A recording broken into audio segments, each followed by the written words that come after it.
ഇന്നിവിടെ ഉണ്ടാക്കാൻ പോകുന്നത് ബീഫ് അച്ചാറാണ്. അതിലേക്കായി 1 കിലോ ബീഫ് നന്നായി കഴുകി വൃത്തിയാക്കിയതിന് ശേഷം കുക്കറിലേക്ക് ഇടുക. അതിലേക്ക് ആവശ്യമുള്ള ഒരു ചെറിയ സ്പൂൺ മഞ്ഞൾപ്പൊടി, ആവശ്യത്തിനുള്ള ഉപ്പ്, ഒരു ചെറിയ സ്പൂൺ ഗരം മസാല, 1 സ്പൂൺ കുരുമുളക് പൊടി, 1 സ്പൂൺ കാശ്മീരി ചില്ലി പൗഡർ എന്നിവ നന്നായി ചേർത്ത് ഇളക്കിയതിന് ശേഷം ബീഫ് കുക്കറിലിട്ട് ഒരു ചെറിയ കപ്പ് വെള്ളവും ചേർത്തതിന് ശേഷം ബീഫ് 3-4 വിസിൽ കേൾപ്പിച്ചാൽ മതിയാകും. പകുതി വേവിൽ ബീഫ് വേവിച്ച് മാറ്റുക. ഒരു പാൻ എടുത്ത് ചൂടാക്കി അതിലേക്ക് എണ്ണ ഒഴിച്ചതിന് ശേഷം ഈ വേവിച്ച് വെച്ച ബീഫ് വറുത്ത് കോരി മാറ്റുക. നന്നായി വറുക്കണം, നല്ല മൂപ്പിച്ച് വേണം വറുക്കാൻ.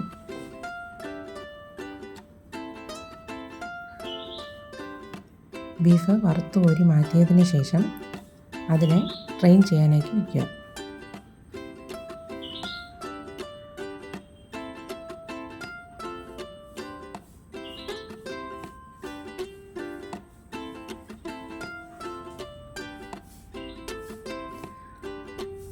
ബീഫ് വറുത്ത എണ്ണയിൽ തന്നെ ഒരു ചെറിയ സ്പൂൺ കടുകിട്ട് പൊട്ടിച്ചതിന് ശേഷം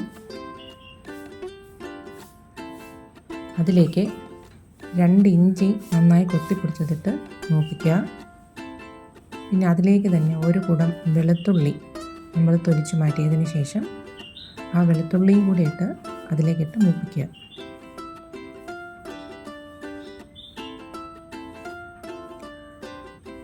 നന്നായി മൂപ്പിക്കണം.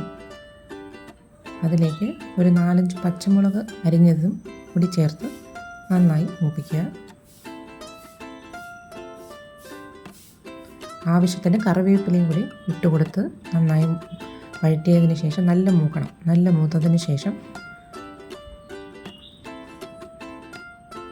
ഒരു ചെറിയ സ്പൂൺ മഞ്ഞൾപ്പൊടിയും 4-5 സ്പൂൺ കാശ്മീരി ചില്ലി പൗഡറും സ്റ്റൗ ഓഫ് ചെയ്തതിന് ശേഷം മൂപ്പിച്ച് മാറ്റുക. നന്നായി ചൂടാക്കുക. സ്റ്റൗ ഓഫ് ചെയ്തതിന് ശേഷമാണിത് ചെയ്യേണ്ടത്. ഇതിലേക്ക് വറുത്ത് വെച്ചിരിക്കുന്ന ബീഫും തട്ടി നന്നായി മിക്സ് ചെയ്തതിന് ശേഷം ആവശ്യത്തിന് ഉപ്പും, ഒരു 1.5 സ്പൂൺ ഉലുവാപ്പൊടിയും, ഒരു ചെറിയ സ്പൂൺ കായപ്പൊടിയും ചേർക്കണം. ഇത് നന്നായി മിക്സ് ചെയ്തതിന് ശേഷം അതിലേക്ക് ആവശ്യത്തിനുള്ള ഒരു 2 സ്പൂൺ വിനാഗിരിയും കൂടി ചേർത്ത് മിക്സാക്കി ഒന്ന് ചൂടാക്കിയതിന് ശേഷം അടുപ്പിൽ നിന്ന് മാറ്റി വയ്ക്കുക. തണുത്തതിന് ശേഷം അതൊരു ബൗളിലേക്ക് മാറ്റി നമുക്ക് സെർവ് ചെയ്യാവുന്നതാണ്. നമ്മുടെ ബീഫ് അച്ചാർ റെഡിയായിട്ടുണ്ട്. എല്ലാവരും ട്രൈ ചെയ്ത് നോക്കുക.